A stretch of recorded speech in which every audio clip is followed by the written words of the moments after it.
She was the barbarian queen who trusted her mortal enemies to save her people, or at least her version of her people. She forged an alliance that bought her a throne, unimaginable wealth, and 2 decades of power. But that same alliance would eventually cost her everything else: her husband, her kingdom, and her very name. This is the forgotten story of Cartimandua, the woman who held the fate of Roman Britain in her hands, only to be betrayed in turn by the shifting tides of power, and then, almost unbelievably, to simply vanish from the pages of history. Her tale forces us to ask, what is the true price of peace? And what is the difference between a collaborator and a survivor? History, as we're often told, loves a rebel. Our collective memory is filled with the stories of those who raged against the machine, the figures who went down in a blaze of doomed, glorious battle. We build monuments, both real and imagined, to the defiant. And when we tell the story of Roman Britain, that figure is, almost without exception, Boudica, the warrior queen of the Iceni, forever famous for her fiery, bloody, and ultimately tragic revolt. Her name is synonymous with British resistance, her story a powerful tale of vengeance against the tyranny of an empire. But history isn't a simple narrative. It is a complex tapestry, and it is most often written by the victors. The stories that survive are the ones that serve a purpose: a cautionary tale, a heroic myth, an imperial justification. Sometimes the most fascinating, the most instructive, and the most human stories aren't about glorious, doomed rebellion. They're about the gritty, morally gray, and thankless work of shrewd survival. They are found in the footnotes, between the lines of a conqueror's report. This isn't Boudica's story. This is the story of her contemporary, a fellow queen who, for a time, was far more powerful, arguably more successful in her aims, and most definitely more cunning. This is the story of a woman who ruled the largest and most influential tribal confederation in all of Britain. She didn't rise to power by fighting the Roman invaders who had landed on her shores. She rose to power by making a deal with them.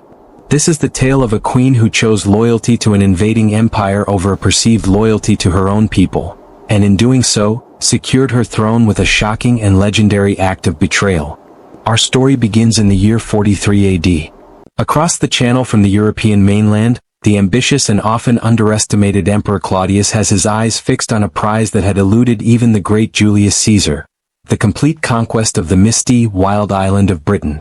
To the Romans, Britain was a land of myth and mystery, a place of druids, strange rites, and valuable resources like tin, lead, and grain. It was also a potential refuge for dissidents from Roman-controlled Gaul.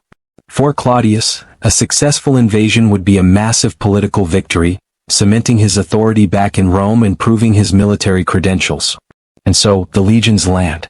A force of over 40,000 professional soldiers, a war machine unlike anything the island had ever seen before. One by one, the disparate tribes of the south, despite their fierce courage, fall to the discipline, technology, and brutal efficiency of Roman steel. The resistance is brave, but it's sporadic and uncoordinated. It is, for the most part, futile. For the Celtic peoples of Britain, a moment of profound existential decision has arrived.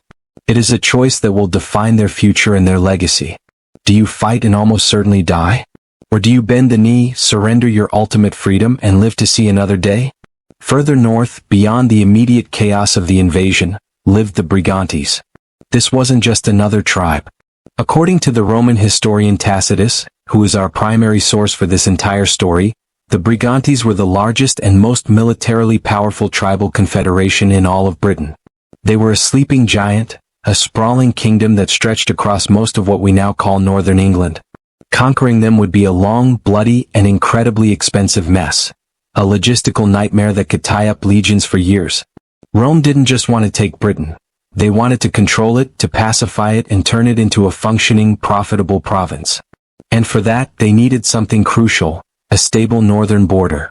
They needed the Brigantes on their side, not as a conquered people but as an ally. It was here, in this pressure cooker of invasion, resistance, and shifting loyalties, that a new leader came to power among this formidable people. A woman of illustrious birth, as Tacitus tells us, who inherited her authority not through marriage but by her own right. Her name was Cartimandua, the very first queen recorded by name in British history. And she was a political realist. She knew which way the wind was blowing. She looked south and saw the burned hill forts and the crucified rebels. She saw that fighting the world's greatest superpower was a glorious but suicidal dead end. So while other Celtic leaders were sharpening their swords and preparing for their last stand, Cartimandua was sharpening her wits. She made a calculated, audacious decision. If you can't beat them, you should probably make them your most powerful ally. Almost immediately, as the Roman conquest was kicking into high gear, Cartimandua positioned herself not as a potential enemy, but as a friend to the new management.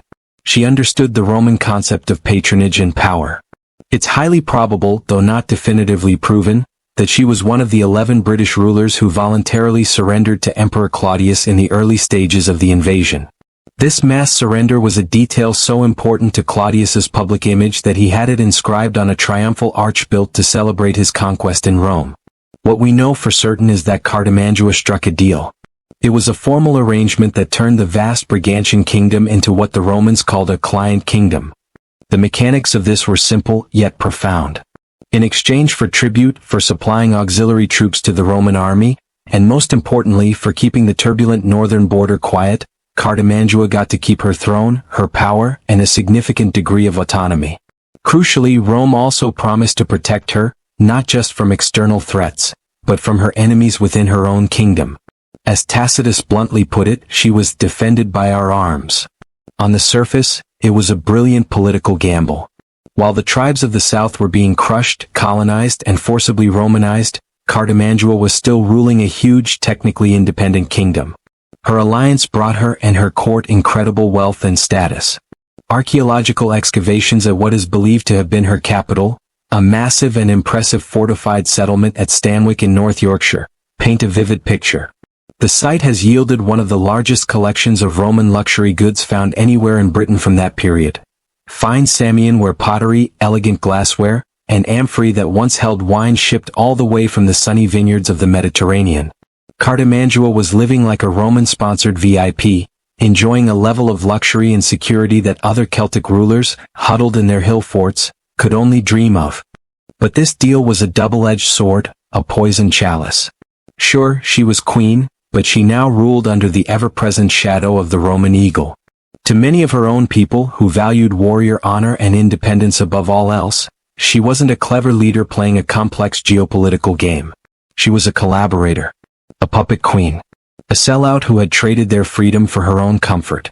Her loyalty to Rome, the very foundation of her power, was about to face the ultimate test, a test that would come in the form of a single desperate man. For years, the Celtic resistance in Britain had a hero. His name was Caratacus. A prince of the Cativellani tribe, he had led a stubborn, brilliant, and frustrating guerrilla war against the invaders for the better part of a decade. He was a symbol of British defiance, a ghost that haunted the Roman governors, a rallying point for all who refused to bow. But in the year 51 AD, after 9 years on the run, his luck finally ran out. After being cornered and defeated in a major battle in the Welsh mountains, Caratacus became Britain's most wanted fugitive. Hunted, desperate, with his wife and children by his side, he fled north. He was looking for safety in the one place he thought he'd be safe, the one kingdom still large and powerful enough to defy Rome, the vast, independent territory of the Brigantes. He went straight to Queen Cartimandua for sanctuary. This was a decision that placed Cartimandua at a hell of a crossroads. The arrival of this one man on her doorstep presented an impossible choice, a moment that would define her reign and her legacy. If she helped him, if she gave him sanctuary, she would be honoring her Celtic heritage and the warrior ethos of her people. But she would also, in that single act, be declaring war on Rome, the very source of her power, her wealth, and her security. If she turned him away, or worse, she would be betraying a fellow Briton, a man seen by many as a national hero. She would be confirming the worst suspicions of her subjects, that she was nothing more than Rome's pawn. So what would she do? Would she side with her people, with the spirit of resistance represented by Caratacus?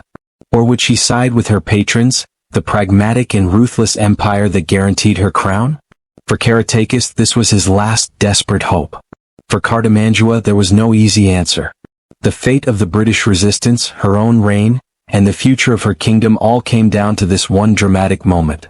Faced with that impossible choice between Celtic solidarity and self-preservation, Cartimandua chose power. She chose Rome. In what Roman historians like Tacitus would later paint as a legendary and defining act of treachery, she didn't just refuse the fugitive prince sanctuary. She didn't just turn him away. She had Cartimandua and his entire family arrested, put in chains, and handed them over as a gift to her Roman allies. For Rome, this was a monumental victory, a propaganda coup of the highest order. Capturing Britain's most wanted man without losing a single legionary was a massive win. Cartimandua was shipped to Rome and paraded through the streets in chains as part of a grand spectacle designed to showcase the emperor's power. His defiant and eloquent speech in front of the Roman Senate famously saved him and his family from execution, but his fight was over. He would live out his days as a captive in a gilded cage. With this one act, Cartimandua had single-handedly crushed Rome's biggest fear in Britain, the threat of a lingering, unified, pan-tribal resistance led by a charismatic figurehead. Her reward was enormous. Rome showered her with even more wealth and publicly cemented her status as their most important, most cherished ally in Britain. Her throne was now safer than it had ever been, personally guaranteed by the full might of the legions. But that security came at a terrible internal price. Betraying a Celtic folk hero, no matter how pragmatic the reason, turned many of her own subjects irrevocably against her. The quiet whispers of traitor that had followed her for years now grew into loud, open accusations. The anti-Roman sentiment that had always been bubbling just under the surface of her kingdom now had a martyr and a reason to boil over. The move that saved her throne had also planted the seeds of her own downfall. As if her political situation wasn't controversial enough, Cartimandua then lit a match and threw it directly onto her personal life, giving her growing list of enemies the perfect weapon to use against her. Around the year 57 AD, she divorced her husband Venutius. Now this wasn't just any royal breakup. Venutius wasn't merely a consort who enjoyed power through his wife. He was a respected warrior in his own right, a man with his own power base and, according to Tacitus, the finest military mind among the Britons at the time. He was popular with the more traditionalist warrior faction of the Brigantian people, and probably harbored a growing anti-Roman streak of his own, which was now set to explode. In a breathtaking power move that shocked both Celtic and Roman sensibilities, Cartimandua didn't just dump him. She publicly humiliated him by immediately taking up with his own armor-bearer, a man named Vellocatus. To add insult to injury, she took some of Venutius's own family members hostage to secure her position and prevent his immediate retaliation. The Roman historian Tacitus, our only source for this drama, frames it all as the scandalous act of a treacherous and lustful woman, driven by wanton spirit. Of course, we must remember that Tacitus was a Roman man from a deeply patriarchal society, writing about a powerful foreign queen who broke all their rules. He was predisposed to see her actions through a lens of moral failing rather than, say, a calculated political move to replace a disloyal husband with a more pliable partner. But regardless of her motivation, the move was politically explosive. For the traditionalists and the burgeoning anti-Roman faction within the Brigantes, this was the final straw. Their queen had betrayed their hero, Cartimandua, to their enemies. Now she had publicly humiliated her noble warrior husband in favor of a commoner, a mere servant. The scorned Venutius, now freed from any loyalty to his pro-Roman wife and burning with personal and political rage, became the natural, undisputed leader for a full-blown rebellion. He expertly tapped into all that simmering anger against Cartimandua and her Roman pals and prepared to take his kingdom, and his revenge. Venutius's rebellion was swift and furious. He gathered a coalition of angry Brigantian warriors, men who felt their queen had abandoned their traditions, and he likely found allies in neighboring tribes who were eager to see Rome's influence in the north curtailed. He launched a major attack with a clear objective: to dethrone the queen he and his followers now saw as nothing more than a Roman puppet. Cartimandua suddenly found herself in deep, deep trouble. Her own loyalist forces, depleted or simply unwilling to fight their kinsmen, couldn't stop the uprising. Her kingdom, the kingdom she had so carefully maintained through diplomacy and betrayal, was about to collapse from within. But she still had her trump card, her ultimate insurance policy: Rome. She sent out a desperate call for help, and Rome, true to their agreement, answered. The Roman governor dispatched legionaries, likely from the mighty 9 Hispana legion stationed nearby at Lincoln, to intervene and crush the rebellion. After a series of fierce and bloody battles, the professional Roman soldiers proved their superiority. Venutius's army was defeated and scattered. Cartimandua was rescued, her throne saved not by the loyalty of her people, but by the cold, hard steel of Roman swords. She had survived, but it was an utterly hollow victory. It was now painfully, publicly obvious to everyone, her subjects, her enemies, and the Romans themselves, that she did not rule by the will of her people, but solely by the will of Rome. Her authority was completely dependent on foreign soldiers occupying her lands to keep her in power. The rebellion was squashed for now, but Venutius himself managed to escape, disappearing back into the northern hills to lick his wounds and plot his return. The hatred for Cartimandua and her Roman protectors only intensified.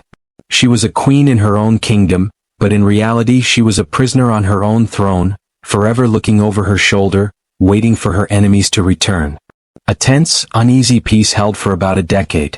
Cartimandua remained on her throne in Stanwix, surrounded by Roman luxuries and Roman guards. Venutius remained at large, a constant, looming threat in the north, biding his time.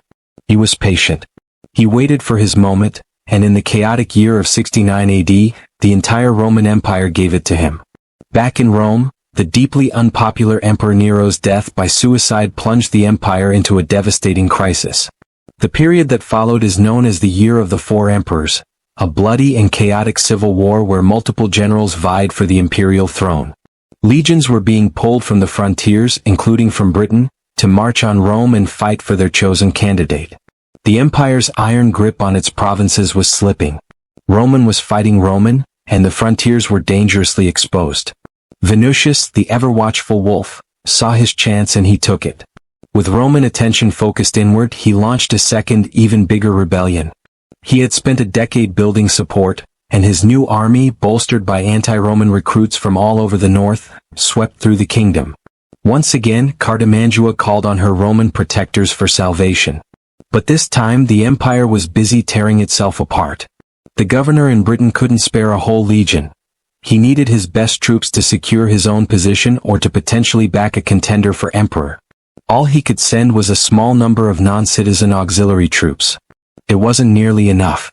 The Roman auxiliaries fought bravely, but they were overwhelmed by the sheer scale of Venutius's rebellion. They did, however, manage to stage one last, desperate mission. A high-stakes special ops rescue of the queen herself. They fought their way through to her, got her out of the capital, but the kingdom itself was lost.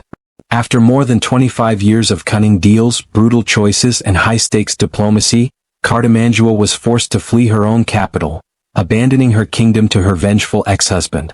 She was evacuated south into the relative safety of fully Roman-held territory, a queen with no kingdom, a ruler with no one left to rule. And then, nothing. Absolute, deafening silence. Cartimandua, queen of the Brigantes, the woman who had made and broken kings, Rome's greatest and most long-standing British ally, the central figure in the politics of northern Britain for a quarter of a century, essentially walks off the historical stage and vanishes completely. Tacitus, our main and almost only source for her life, never mentions her again. The Roman records fall silent. So what happened to her? This is one of the great, frustrating mysteries of Roman Britain. Did she live out her days in a quiet, comfortable, and wealthy retirement in a Roman villa in the south of Britain, or perhaps even in Italy, a final, modest reward for her long and messy service to the empire? Did she die in obscurity at some dreary frontier fort, a forgotten and lonely exile, while the Romans eventually regrouped, marched north, kicked Venutius out, and formally conquered her kingdom anyway? We simply don't know. Unlike the Romans, Celtic history was primarily oral. It was spoken and sung, not written down. Once she was no longer politically useful to Rome, her story for them was over. There is no grave marker, no record of her death, no final chapter written by a Roman historian.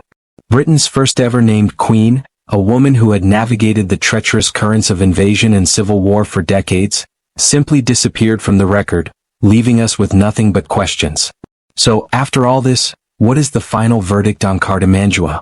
Is she a cynical traitor who sold out her people and their heritage for personal gain and luxury? Or was she a brilliant, pragmatic politician, a survivor who played the terrible hand she was dealt with consummate skill, keeping her kingdom largely intact and at peace for over 2 decades, far longer than those like Boudica who chose the path of violent confrontation? Unlike Boudica, whose fiery rebellion ended in the total slaughter of her people and the complete subjugation of her lands, Cartimandua played the long game. She chose diplomacy over war, strategy over sentiment, and survival over glorious defeat. Hers is a messy, uncomfortable story without a clear hero or villain.